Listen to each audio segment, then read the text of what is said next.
ಯದಾ ಯದಾ ಹಿ ಧರ್ಮಸ್ಯ ಗ್ಲಾನಿರ್ಭವತಿ ಭಾರತ ಅಭ್ಯುತ್ಥಾನಂ ಅಧರ್ಮಸ್ಯ ತದಾತ್ಮಾನಂ ಸೃಜಾಮ್ಯಹಂ ಪರಿತ್ರಾಣಾಯ ಸಾಧೂನಾಂ ವಿನಾಶಾಯ ಚತುಷ್ಕೃತಾಂ ಧರ್ಮ ಸಂಸ್ಥಾಪನಾರ್ಥಾಯ ಸಂಭವಾಮಿ ಯುಗೆ ಯುಗೆ.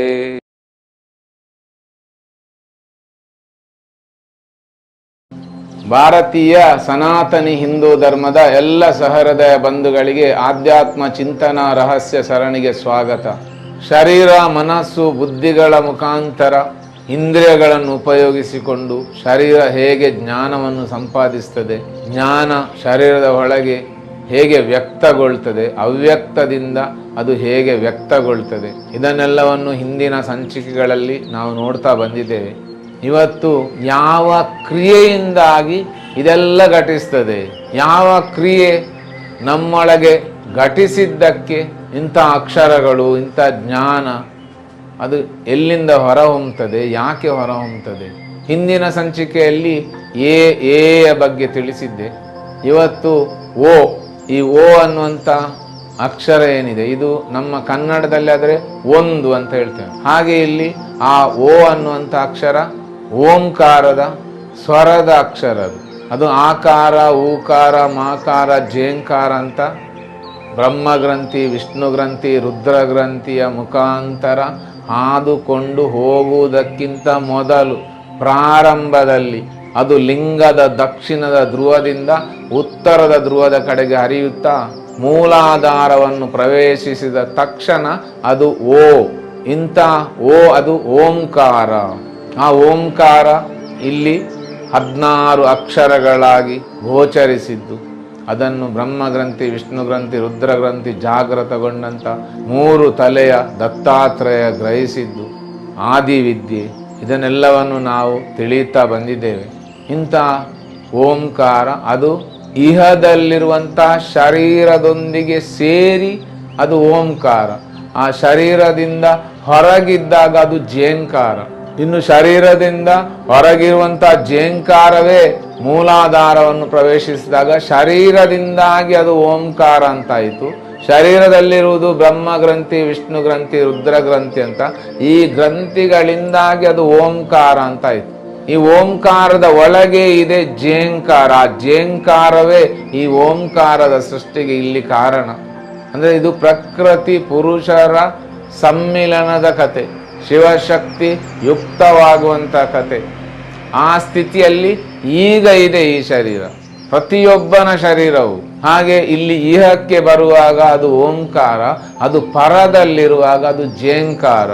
ಹೀಗೆ ಲಿಂಗ ಶರೀರದಲ್ಲಿ ಜೇಂಕಾರವಾಗಿ, ಭೌತ ಶರೀರದಲ್ಲಿ ಓಂಕಾರವಾಗಿ ಸೃಷ್ಟಿ, ಸ್ಥಿತಿ, ಲಯ, ತಿರೋಭಾರ, ಮೋಕ್ಷ ಅನ್ನುವಂಥ ಬ್ರಹ್ಮ, ವಿಷ್ಣು, ರುದ್ರ, ಈಶ್ವರ, ಸದಾಶಿವ ಅನ್ನುವಂಥ ಆಕಾಶ ತತ್ವದವರೆಗಿನ ಈ ತತ್ವಗಳು ನಮ್ಮಲ್ಲಿ ಜಾಗೃತಗೊಳ್ಳಬೇಕಿದ್ರೆ, ಜಾಗೃತಗೊಂಡು ಕಾರ್ಯಾಚರಿಸಬೇಕಿದ್ರೆ ಬ್ರಹ್ಮಗ್ರಂಥಿ, ವಿಷ್ಣು ಗ್ರಂಥಿ, ರುದ್ರ ಗ್ರಂಥಿ ಜಾಗೃತ ಆಗಬೇಕು. ಜಾಗೃತಗೊಂಡು ಆಜ್ಞಾ ಚಕ್ರದಲ್ಲಿ ಬಂದು ನಿಲ್ಲಬೇಕು. ವಿಶ್ವನಾಥ ಅನ್ನುವಂಥ ಪಿಟ್ಯೂಟರಿ ಗ್ಲ್ಯಾಂಡ್ನ ಆ ಸ್ಥಿತಿಯಲ್ಲಿ ಬಂದು ನಿಲ್ಲಬೇಕು. ಇಂಥ ಸ್ಥಿತಿಯಲ್ಲಿ ಈಗ ನಮ್ಮ ಶರೀರ ಕಾರ್ಯಾಚರಿಸ್ತಿದೆ. ಇದನ್ನು ಬರೀ ಗ್ರಹಿಸಲಿಕ್ಕೆ ಮಾತ್ರ ಇರುವುದು, ಅದಕ್ಕೆ ಸಾಧನೆ ಬೇಕು. ಇಂಥ ಸಾಧನೆಗೆ ತಪಸ್ಸು ಅಂತ ಹೆಸರು.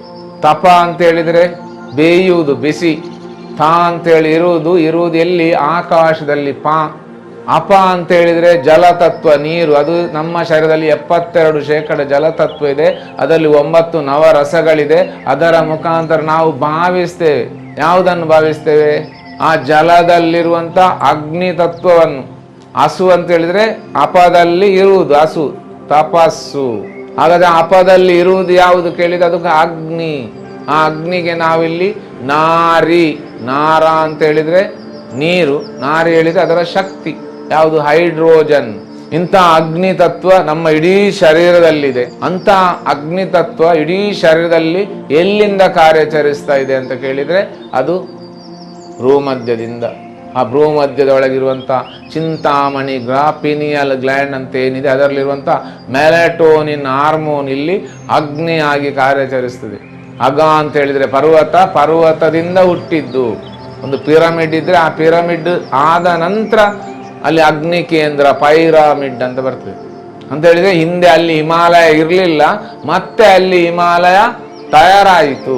ಹಿಂದೆ ಶಿವಶಕ್ತಿಯುಕ್ತವಾದಂಥ ಒಂದು ಶರೀರ ಇತ್ತು, ಈಗ ಆ ಶರೀರದ ದೇಹ ಭಾವ ಹೋಯಿತು. ದೇಹ ಭಾವ ಹೋದ್ದರಿಂದ ಈ ಶರೀರದಲ್ಲಿರುವಂಥ ಶಕ್ತಿ ದಾಕ್ಷಾಯಿನಿ ಆದ್ಲು. ಅಂದ್ರೆ ಎಚ್ಚರದ ಸ್ಥಿತಿಯ ದಕ್ಷ ಯಾರು ನಾನು ಅಂತ ಇದ್ದೇನೆ, ಅವನ ಶಿರವನ್ನು ವೀರಭದ್ರ ಮತ್ತೆ ಭದ್ರಕಾಳಿ ಕಡಿದ್ರು. ವೀರಭದ್ರ ಯಜ್ಞ ಕುಂಡವನ್ನು ಧ್ವಂಸಗೊಳಿಸಿದ ಅಂತ ಹೇಳಿದ್ರೆ ದೇಹದಲ್ಲಿ ಈಗ ಬಿಸಿ ಶಾಖದ ಅನುಭವ ಇಲ್ಲದಾಗೆ ಮಾಡಿದ. ಯಾಕೆ ಮಾಡಿದ ಅಂತ ಹೇಳಿದ್ರೆ ಅವ ಲಿಂಗದ ಉತ್ತರದಿಂದ ದಕ್ಷಿಣಕ್ಕೆ ಹರಿಯುವಂತ ತರಂಗ ಅದು ತಂಪು. ಅಂತ ತರಂಗ ಇಲ್ಲಿರುವಂತ ಬೆಂಕಿಯನ್ನು ನಂದಿಸಿತು. ಅದರ ನಂತರ ಮುಂದೆ ಅವಳು ಪಾರ್ವತಿಯಾಗಿ ಪರ್ವತರಾಜನ ಮಗಳಾಗಿ ಹುಟ್ಟಿ ಬಂದ್ಲು ಅಂತೇಳಿ ಅವಳು ಇಷ್ಟ ತನಗೆ ಇಡೀ ಶರೀರದಲ್ಲಿ ಅಗ್ನಿ ತತ್ವವಾಗಿ ಯಾವುದನ್ನು ನಾನು ನೋಡ್ತಾ ಇದ್ನೋ ಆ ಅಗ್ನಿ ತತ್ವದ ಮುಖಾಂತರ ನನ್ನ ದೇಹ ಭಾವ ಹೋಯಿತು. ಈಗ ಆ ದೇಹ ಭಾವವನ್ನು ಕಳಚಿದ ಸ್ಥಿತಿಯಲ್ಲಿ, ದೇಹ ಭಾವ ಇಲ್ಲದ ಸ್ಥಿತಿಯಲ್ಲಿ ಯೋಗಿ ಯಾರು ಶಿವ ಧ್ಯಾನದ ಸ್ಥಿತಿಯಲ್ಲಿ ಹಿಮಾಲಯದಲ್ಲಿ ಕುಳಿತ. ಆಗ ಚಿಂತಾಮಣಿ ಗ್ರಹದಲ್ಲಿರುವಂಥ ಆ ಪಾರ್ವತಿ ನಿರಂತರವಾಗಿ ಈ ಶರೀರದ ಎಲ್ಲ ಕ್ರಿಯೆಗಳನ್ನು ನೋಡ್ತಾ ಇದ್ದಾಳೆ. ಅವಳು ಶಿವನಿಗೆ ಬೇಕಾದಂಥ ಎಲ್ಲ ಉಪಚಾರಗಳನ್ನು ಮಾಡಿದ್ಲು. ಹಾಗೆ ಮತ್ತೆ ಹುಟ್ಟಿದ ಪಾರ್ವತಿಯ ಕಥೆ ಇದು. ಹೀಗೆ ಇದನ್ನು ಗ್ರಹಿಸಬೇಕಿದ್ರೆ, ನೋಡಬೇಕಿದ್ರೆ ತಪಸ್ಸು ಬೇಕು. ಅಂತ ತಪಸ್ಸಿನಲ್ಲಿ ಪ್ರತಿಯೊಬ್ಬರು ಈ ಕ್ಷಣ ಇದ್ದಾರೆ. ನೀವು ಜೀವನವನ್ನು ಬದುಕ್ತಾ ಇದ್ದೀರಿ ಅಂತ ಹೇಳಿದ್ರೆ ನೀವು ತಪಸ್ಸಿನಲ್ಲೇ ಇದ್ದೀರಿ, ಅದು ತಪಸ್ಸೇ. ಹೀಗೆ ಓದ ಬಗ್ಗೆ ತಿಳಿದುಕೊಂಡಿದ್ದೀರಿ. ಹಾಗೆ ಇನ್ನು ಓ ಓ ಹಾಗೆ ಮೂಲಾಧಾರದಿಂದ ಪ್ರಾರಂಭಗೊಳ್ಳುವಂತಹದ್ದು ಓ, ಮುಂದೆ ಅದು ಮೇಲಕ್ಕೆ ಹರಿಯುತ್ತಾ ಓ ಓ ಅಂತ ಆಗ್ತದೆ. ಈ ಓ ಓ ಅದು ಓಜಸ್ಸು. ಆ ಓಜಸ್ಸೇ ಇಲ್ಲಿ ಹೊರಗೆ ತೇಜಸ್ಸಾಗಿ, ಬೆಂಕಿಯಾಗಿ, ಜ್ಞಾನವಾಗಿ ಹೊರಗೆ ಬರ್ತದೆ. ಇಂಥ ಓಜಸ್ಸು ಇಲ್ಲಿ ಪರದಿಂದ ಇಹದಲ್ಲಿ ಕಾರ್ಯಾಚರಿಸುವಾಗ ಅದು ಓಂಕಾರವಾಗಿಯೂ, ಹಾಗೆ ಇಹದಲ್ಲಿ ಅದನ್ನು ಅನುಭವಿಸುವಾಗ ಅದು ಲಿಂಗದ ಊರ್ಧ್ವ ರೇತಸ್ಸಾಗಿಯೂ ಕಾರ್ಯಾಚರಿಸ್ತಾ ಇದೆ. ಇಂಥ ಓ ಓ ಅಂತ ಆಗುವಾಗ ಇಲ್ಲಿ ನಮ್ಮ ಒಳಗೆ ಏನೆಲ್ಲ ಕ್ರಿಯೆ ಈಗ ನಡೀತಾ ಇದೆ ಆ ಎಲ್ಲ ಕ್ರಿಯೆಗಳ ಜ್ಞಾನವನ್ನು ನಾವು ಪಡ್ಕೊಳ್ಳಿಕ್ಕೆ ಸಾಧ್ಯ ಉಂಟು.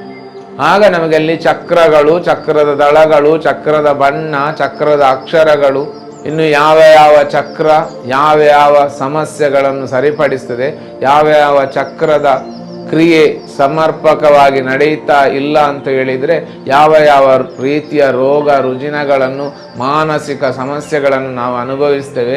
ಅದೇ ರೀತಿ ಅಲ್ಲಿರುವಂತಹ ಚೋದಕಗಳನ್ನು ಉಪಯೋಗಿಸಿಕೊಂಡು ನಾವು ನಮ್ಮೊಳಗೆ ಹೇಗೆ ಇದೆಲ್ಲವನ್ನು ಸೃಷ್ಟಿ ಮಾಡಿ ನೋಡ್ಬೋದು, ಅದನ್ನು ಅನುಭವಿಸಬಹುದು.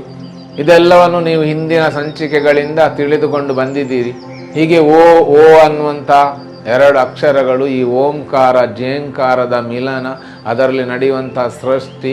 ಸೊ ನಮ್ಮ ಶರೀರದಲ್ಲಿ ನಡೆಯುವಂಥ ಎಲ್ಲ ಕ್ರಿಯೆಗಳ ಹಿಂದೆ ಈ ಓ ಓ ಹೇಗೆ ಕಾರ್ಯಾಚರಿಸ್ತಾ ಉಂಟು, ಇದನ್ನೆಲ್ಲವನ್ನು ಕೇಳಿದಂಥ ನೋಡಿದಂಥ ಎಲ್ಲ ಸಹೃದಯ ಬಂಧುಗಳಿಗೆ ಅನಂತ ಅನಂತ ಕೃತಜ್ಞತೆಗಳು, ಅನಂತ ಅನಂತ ಪ್ರಣಾಮಗಳು. ಇನ್ನು ಇಂದಿನ ಸಂಚಿಕೆಯ ಮುಂದಿನ ಭಾಗವನ್ನು ಮುಂದಿನ ಸಂಚಿಕೆಯಲ್ಲಿ ತಿಳಿಸ್ತೇನೆ. ಕೇಳಿದಂಥ ನೋಡಿದಂಥ ಎಲ್ಲ ಸಹೃದಯ ಬಂಧುಗಳಿಗೆ ಅನಂತ ಅನಂತ ಕೃತಜ್ಞತೆಗಳು, ಅನಂತ ಅನಂತ ಪ್ರಣಾಮಗಳು.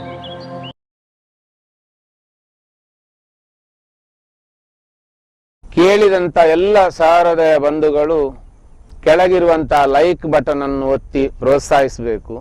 ಹಾಗೆ ಮುಂದಿನ ದಿನಗಳಲ್ಲಿ ಇಂಥದೇ ಹಲವು ಚಿಂತನೆಗಳನ್ನು ವೀಕ್ಷಿಸಲು ಬೆಲ್ ಬಟನ್ ಅನ್ನು ಒತ್ತಿ ಹಾಗೆ ಸಬ್ಸ್ಕ್ರೈಬ್ ಮಾಡಬೇಕಾಗಿ ವಿನಂತಿಸ್ತೇನೆ.